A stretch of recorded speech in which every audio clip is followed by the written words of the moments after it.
Quiero presentar al presidente electo Javier Milei. Se no Brasil o início de 2023 marcou o fim de um governo de um presidente de extrema-direita que se disse alheio à política para chegar ao poder, o final do ano reservou uma vitória surpreendente para este campo político na América Latina.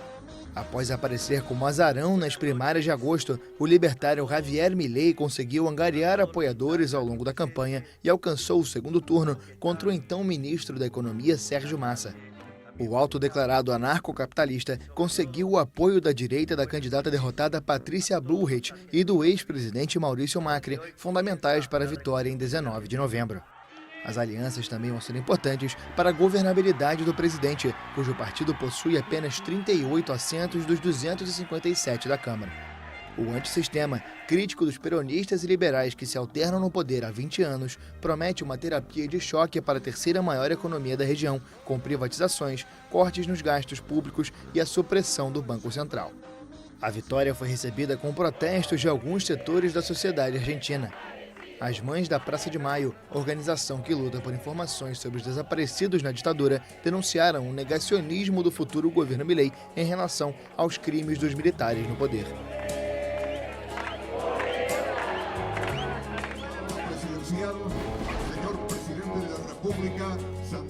Eleições também foram realizadas no Paraguai, mas com um sentimento geral de continuidade. Santiago Peña assumiu como governante mais jovem da era democrática no país e com o desafio de tirar a imagem de pupilo do ex-presidente Horácio Cartes. Aos 44 anos, ele substitui Mário Abdo Benítez, também do Partido Colorado. Por outro lado, os equatorianos foram às urnas para definir um presidente para um curto período, depois de uma grande crise política que levou à renúncia de Guillermo Lasso. Uma suspeita de corrupção contra o então mandatário levou à aprovação de um julgamento político no Congresso controlado pela oposição. Encurralado, Lasso recorreu à chamada morte cruzada, dissolvendo o legislativo para evitar a destituição. Eleições antecipadas para terminar o atual mandato foram convocadas e vencidas por Daniel Noboa, de 35 anos, o mais jovem a assumir o cargo no país. Filho de um magnata da banana, ele vai precisar superar a grande onda de violência no país. Durante o processo eleitoral, o governo chegou a precisar decretar estado de exceção depois do assassinato de Fernando Villavicencio. Ex-deputado feroz na luta contra a corrupção, ele foi vítima de um atentado há poucos dias do pleito.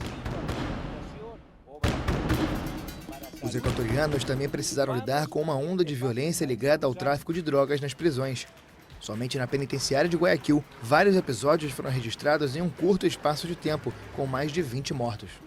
Cerca de 1.500 soldados foram convocados para invadir o local e retomar o controle do presídio. Os presídios também foram pauta na Venezuela, onde autoridades fizeram operações para retomar o controle de várias penitenciárias tomadas por grupos criminosos, especialmente pelo Trem de Aragua. A violência explodiu pouco mais ao norte, no Haiti, onde a ONU denunciou um aumento alarmante da violência. Em meados de novembro, o parlamento do Quênia aprovou o envio de 1.000 agentes para o país para liderar uma missão apoiada pelas Nações Unidas com o objetivo de restaurar a paz.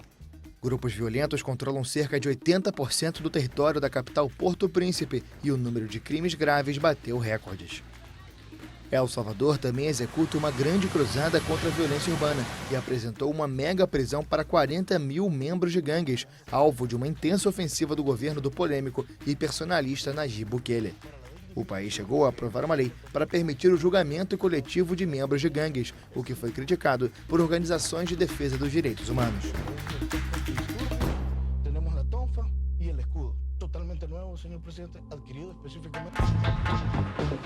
Como se não bastassem as mazelas humanas abrirem ainda mais as veias da América Latina, a região sofreu com fenômenos climáticos extremos, intensificados pelo aquecimento global.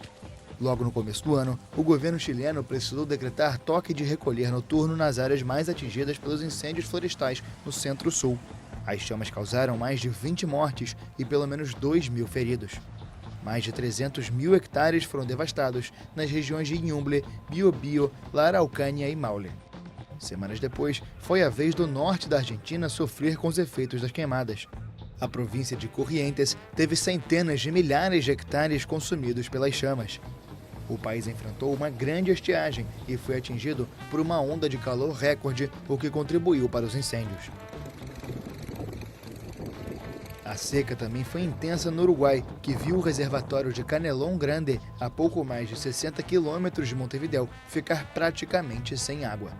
O local era usado para abastecer uma das principais infraestruturas de distribuição de água potável, conhecida como Aguas Corrientes, que serve a zona metropolitana da capital, onde vive mais da metade dos uruguaios.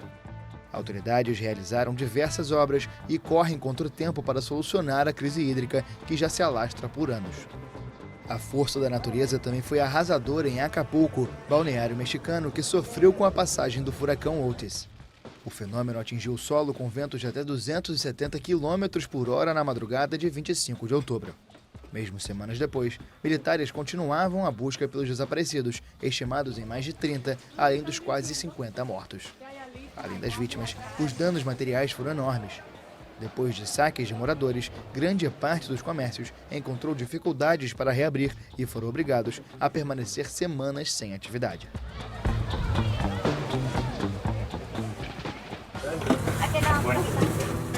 Na Colômbia, um drama que comoveu o país terminou com um final feliz. 4 crianças indígenas que ficaram perdidas por 40 dias na floresta amazônica foram encontradas com vida e bem na medida do possível.